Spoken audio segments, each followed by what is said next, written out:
Subscribe to our YouTube channel and press the bell icon to get the latest updates.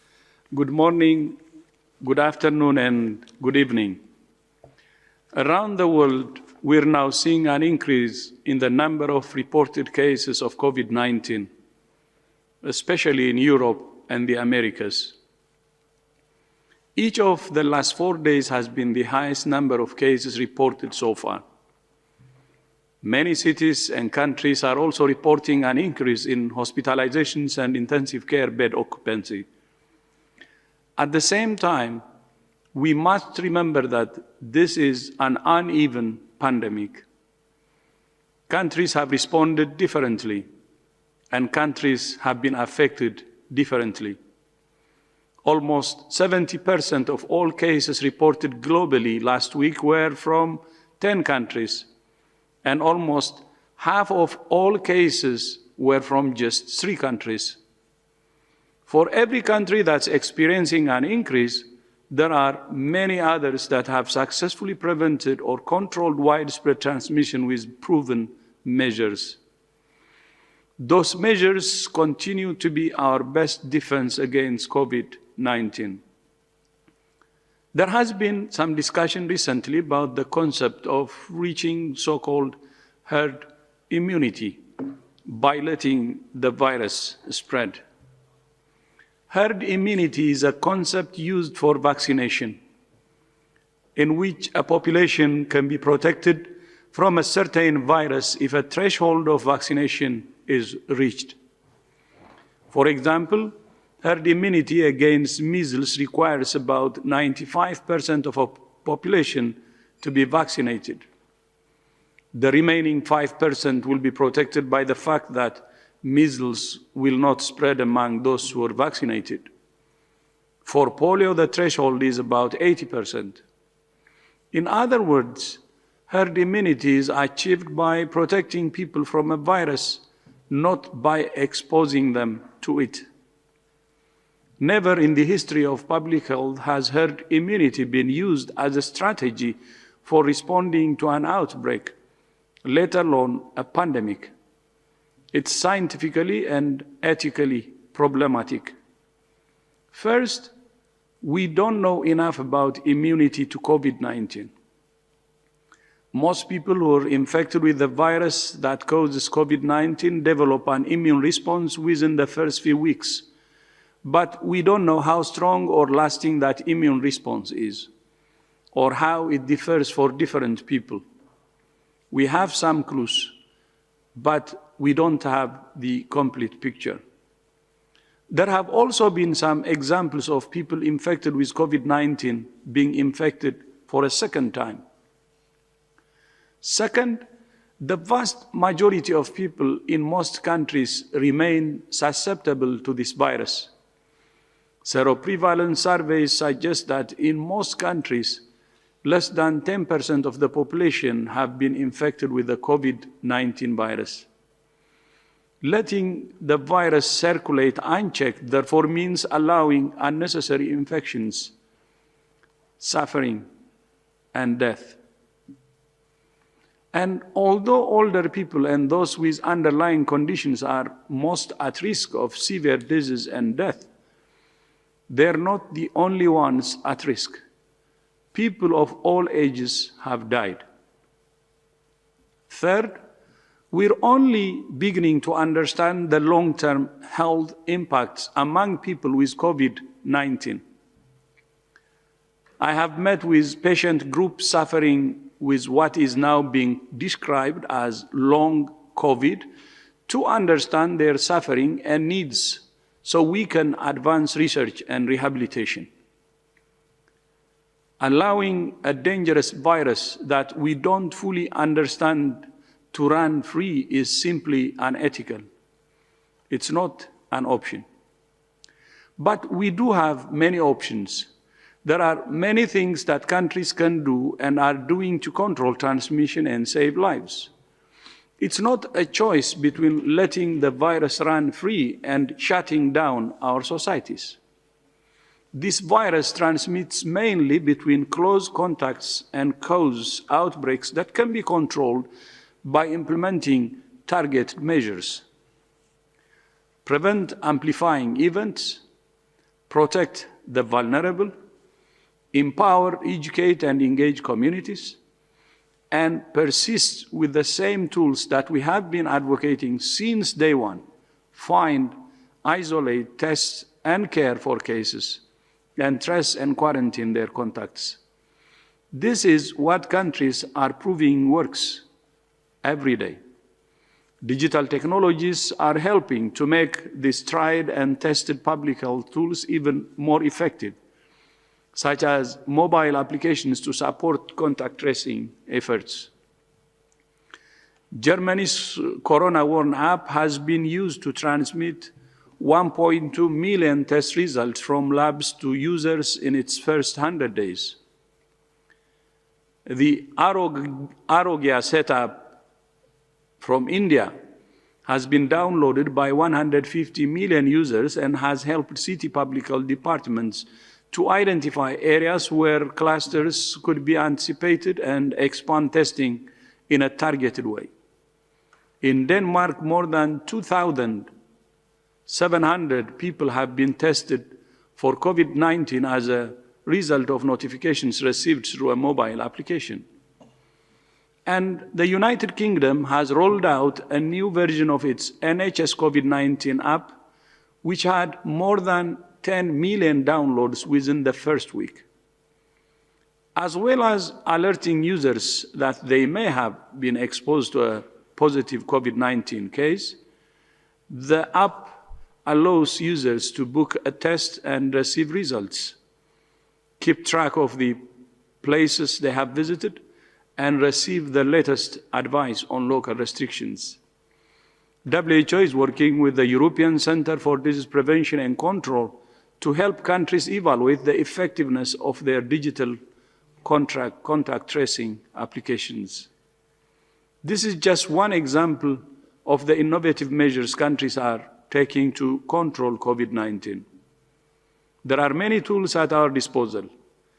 WHO recommends case finding, isolation, testing, compassionate care, contact tracing, quarantine, physical distancing, hand hygiene, masks, respiratory etiquette, ventilation, avoiding crowds, and more.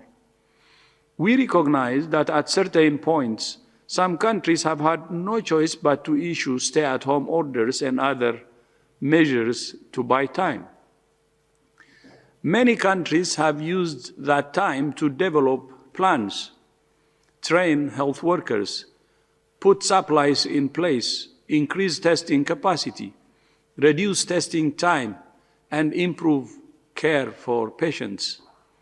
WHO is hopeful that countries will use targeted interventions where and when needed, based on the local situation. We well understand the frustration that many people, communities, and governments are feeling as the pandemic drags on and as cases rise again. There are no shortcuts and no silver bullets. The answer is a comprehensive approach using every tool in the toolbox. This is not theory. Countries have done it and are doing it today successfully. My message to every country now weighing up its options is, you can do it too. I thank you.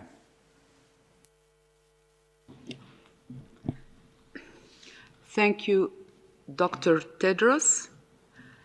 We will now open the floor to questions from journalists.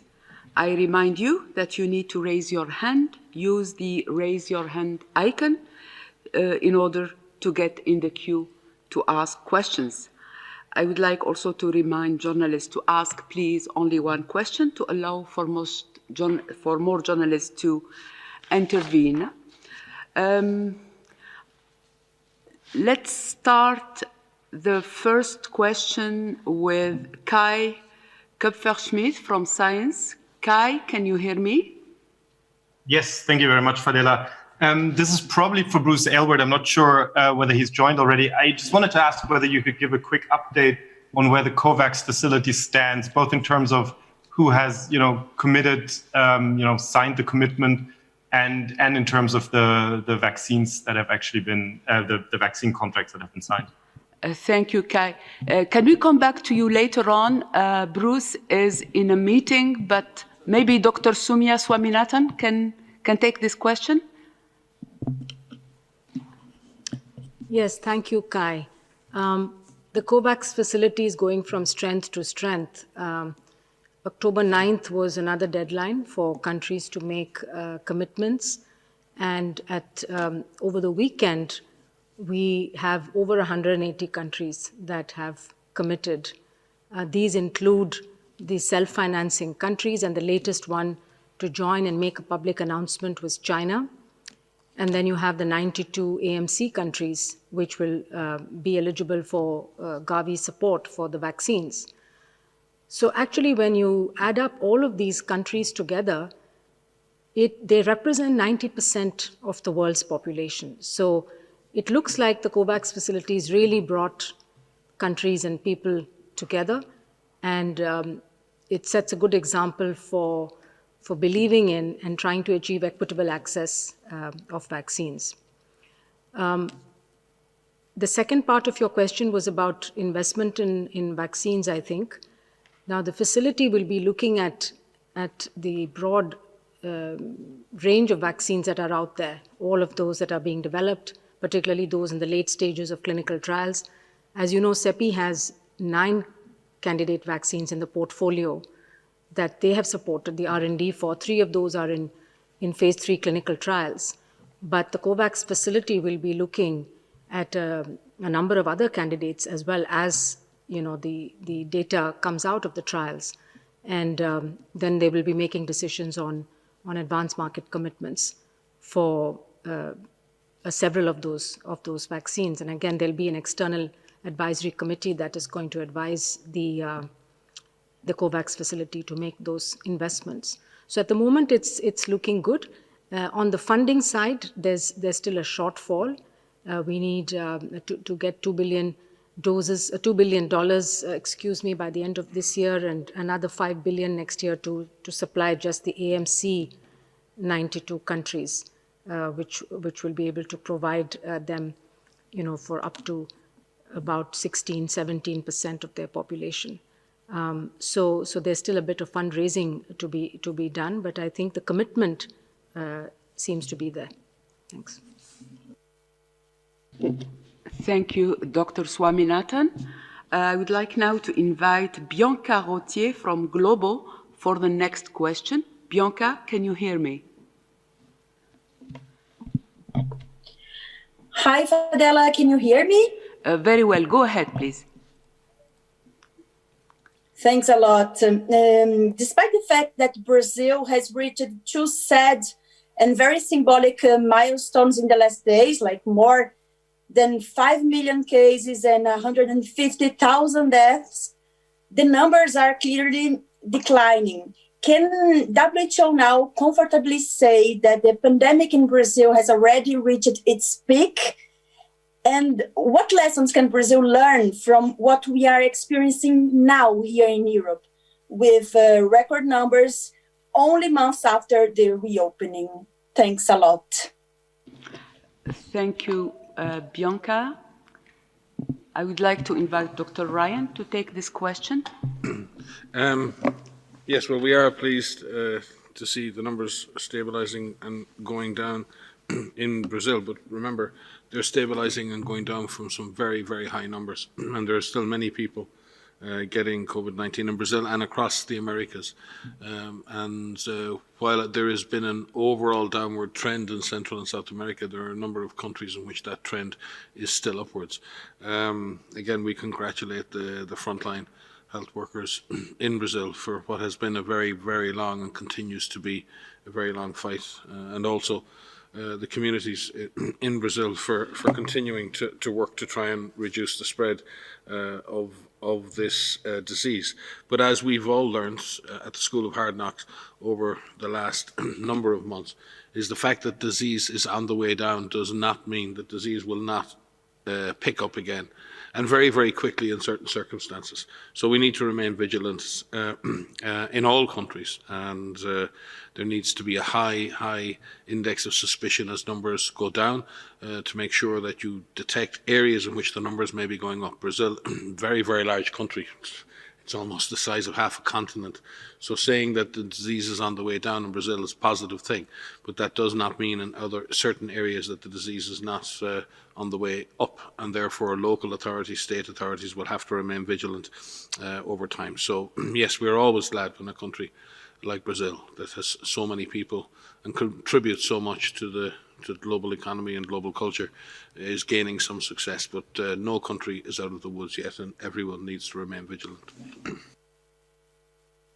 I think that Dr. Van Kerkhove would like to add something. Yeah, just very briefly, not specific to Brazil, but specific to all countries, in that where we are in this pandemic right now and what we have learned, and Brazil is no different, is we're so far advanced in terms of our knowledge about how to deal with this virus, and as you stated, there is a decline that we are seeing across in Brazil and in a number of countries, while in others that we are seeing a resurgence. I think the knowledge that we've all gained on not just what to do, but how to implement this is just as important. And so this feedback mechanism about looking at how all of these interventions have been applied in each country at the subnational level, and how those measures were put in place, how the measures are being adjusted as we go through this calibration period of opening up societies while keeping transmission at a low level, while applying the tools we have for active surveillance and case finding, is really quite critical. And that feedback loop, that learning loop, needs to be constant. And I think all of us remain humble to this virus and the fact that we don't know everything. But we know a heck of a lot more than we did a few months ago. And I think that motivation of getting us to take that knowledge and be empowered by that to say, what we are doing is having an effect. What we are doing is saving lives. And I think that mechanism by which a country, a subnational level can use that to drive yourself forward needs to be used. Because there are so many tools that you all have, that we all have, that are working. And I think finding what works and how it works at that most localized level is really what is critical right now. But as Mike has said, we need to remain ready. We need to not become complacent. We need to be ready to quickly find as many cases as we can, and especially those clusters, because this virus likes to transmit between people in close contact with one another. It likes to cause outbreaks.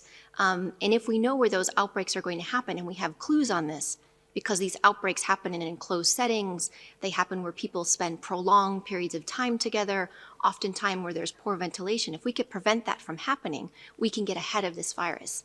And we can prevent even clusters of cases becoming community transmission again.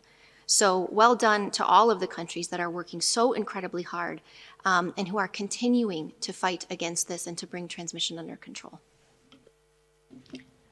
Thank you. I would like now to give the floor to Agnès Pedrero from Agence France Presse. Agnès, can you hear me? Yes, good evening, everybody. Hi, Agnès, go ahead. Good evening. Hello. So this is a question to Dr. Ryan. Last week, Dr. Ryan announced that, it was last Monday, that 10% of the world population might be infected by the COVID.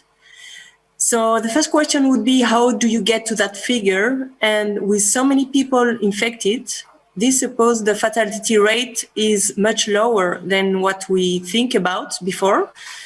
And similar to the flu fatality rate. So the question is, can we still say that COVID is more worrying than the flu? Hi, thanks for your question. I made my remarks, I believe, at an executive board meeting with our member states, where what I was actually trying to communicate was that the vast majority of human beings on this planet remain susceptible to the virus. And I believe what I said was that approximately 10% of people, or many studies had demonstrated that 10% or less of people had been infected, although that was very variable, with some slum areas, high-risk populations like health workers being much higher. So I was using that 90-10 as an illustration of the fact that most people in the world were susceptible. In fact, in many countries that seroprevalence is very low. But again, what you have to remember is some of those seroprevalence studies were done a number of months ago. What we currently have is a lot of work going on to summarize all of the serologic studies that have been done. We also have a series of unity studies, which are longitudinal studies, which are studying seroprevalence around the world, or the number of people who've been infected much more systematically.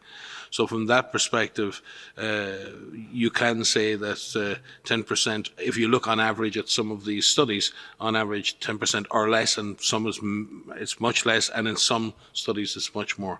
So this, my point was illustrative, and we will be coming out with much more detailed data as we make our estimates more accurate. I don't know, Maria, if you want to speak to that issue of how we're looking at the data right now. Thanks, Mike. Yes, so as you've heard us speak many times before, we're looking at these seroepidemiology studies that are occurring globally. We are looking at a number of ways. First of which, we're looking at the publications that are coming out. These are peer-reviewed publications, preprints, government reports. And to date, there's more than 150 published results from such studies that Mike has just referred to. These are done various ways using various methodologies. Some are looking at populations, some are looking at stored clinical samples from people who have shown up at hospitals, some are from blood donors, and other studies are done in specific types of populations, among health workers, for example, in specific areas where there was high transmission in slums, or in some cities and towns where there was really intense outbreaks. And the results indicate across all of these 150 studies that, as Mike has said, that the vast majority are below 10%, with the exception of some high incidence areas that are above 20, 25%, and some even higher. And so the point is that these studies continue to tell us that the vast majority of the world's population remains susceptible. The way in which we're trying to get a more standardized approach to look at studies and be able to pool these results and combine these results, if you will, is through what we call the unity studies. And this is a series of 6 protocols that WHO has developed with many, many partners, and in fact over the last 11 years, because this work began with influenza, because we knew the importance of really trying to understand the extent of infection as measured through these seroepidemiology studies, and the need to standardize this approach, use the same approach across multiple countries so that we can better compare what is happening in one country and another. And so WHO, with our partners, has developed 6 protocol templates for different types of populations. And we're working with more than 50 countries right now to implement these studies, where we are providing technical support on the adaptation of the protocol for the local context. We're providing support in working with the countries who are running these studies themselves to carry them out, and many of these are underway. With the use of a standardized protocol, what we can do when these results are finished, and with the permission of the principal investigators of those, is to be able to compare those and pool those. And this will help us get a good global estimate of what is happening in different populations. You also mentioned the infection fatality ratio. So in addition to this, there are a number of statistical groups, mathematical modeling groups that are looking at the infection fatality ratio, which is the number of deaths over the number of, divided by the number of estimated infections. And there are several papers that have come out that are looking at this. Several of these analyses have used published or preprint seroepidemiologic study results, and they all converge around a point estimate of around 0.6%. Now that may not sound like a lot, but that is a lot higher than influenza. And the infection fatality ratio increases dramatically with age. So we can provide you with these papers are published, but there is a big increase in the infection fatality ratio by age, but overall these converge around the 0.6%. Thank you. I would like now to invite Bloomberg reporter for the next question, Tim Loh from Bloomberg. Can you hear me, Tim? Yes, and can you hear me? Yes, very well. Go ahead, please. All right, thank you. Yeah, so my question has to do with the recent upsurge in Europe right now. Even in countries like Spain, where the current wave of infections is hitting especially hard, hospitalizations due to the virus are still far lower than they were at the peak of the first wave. I'm just looking for an update on your current thinking as to why this is and what risk factors might cause this trend to worsen in the coming weeks or months. Thank you, Tim. Dr. Ryan? I'll start. Maria will likely add. Well, clearly, as we've seen in all cases of rising incidence so far in this pandemic, that the incidence of hospitalization and deaths lags behind the incidence of cases themselves, and it takes a number of weeks usually for those numbers to feed through into the system. But we also recognise that within that, that lag has been over a longer period of time. And it may reflect a shift in the age distribution of cases, or at least of tested cases, with more disease in younger age groups who don't tend to be hospitalised or don't tend to have fatal outcomes. That's certainly it's certainly a factor. But what we are beginning to see worryingly in places like France, like the UK, Ireland and other countries, is hospitalisation rates increasing, ICU occupancy rising. And it's really important that health systems are able to cope with what will be an increasing number of cases in hospital and ICUs over the coming weeks. The question remains as to how many of those daily incident cases convert into hospitalizations and then into very seriously ill patients. And we don't know that. We don't know that for sure. If this trend continues, yes, it could be down to the age base. In terms of people going into ICU or even being hospitalized, again, Maria may speak to this, but we've learned a lot about how to recognize early symptoms of the disease, how to ensure that patients who are vulnerable are better protected, and those that are vulnerable get access to early treatment. I think a lot of this is making sure that those people most likely to fare badly are in a clinical pathway that gets them into intensive care or supported care much more quickly. We all saw back in March and April, people on hospital trolleys, great difficulties in triaging patients who probably needed immediate care not getting immediate care. And therefore, the streamlining and efficiency of the system is very, very important. That efficiency drops as the system comes under pressure. And it's a great testament to the emergency, particularly people working in emergency rooms in the front end of our systems have really improved the way in which we streamline the clinical pathways in the hospital to ensure that the sickest patients, or those most likely to become sicker, are getting access to care quickly. We then add in the advent of therapeutics like dexamethasone and the use of high-flow oxygen, oxygen concentrators, so many other things that have come on stream. So I think overall clinical care is improving, which won't reduce hospitalization rate per se, but certainly will reduce death rates. So a number of factors in that. It may also be, and this is something that remains to be explored, whether or not the very fact that people have been more socially distanced, the very fact that people are taking more care with hygiene, whether or not people are being exposed to a lower infectious dose. And that is something that's still very, very speculative, something that will be explored and is being explored as we speak. But the reality is that we may not be perfectly effective at reducing transmission between people, but there is a link between the infectious dose, the amount of virus you're exposed to, and the severity of your illness or your likelihood to become sick. Again, a lot of work going on in that. And I believe in the end it will turn out to be multifactorial. There'll have been many reasons. But I think we need to be really careful right now not to make an assumption that the current disconnect between the rising number of cases and deaths, that could reconnect very, very badly and very catastrophically unless we're very, very careful.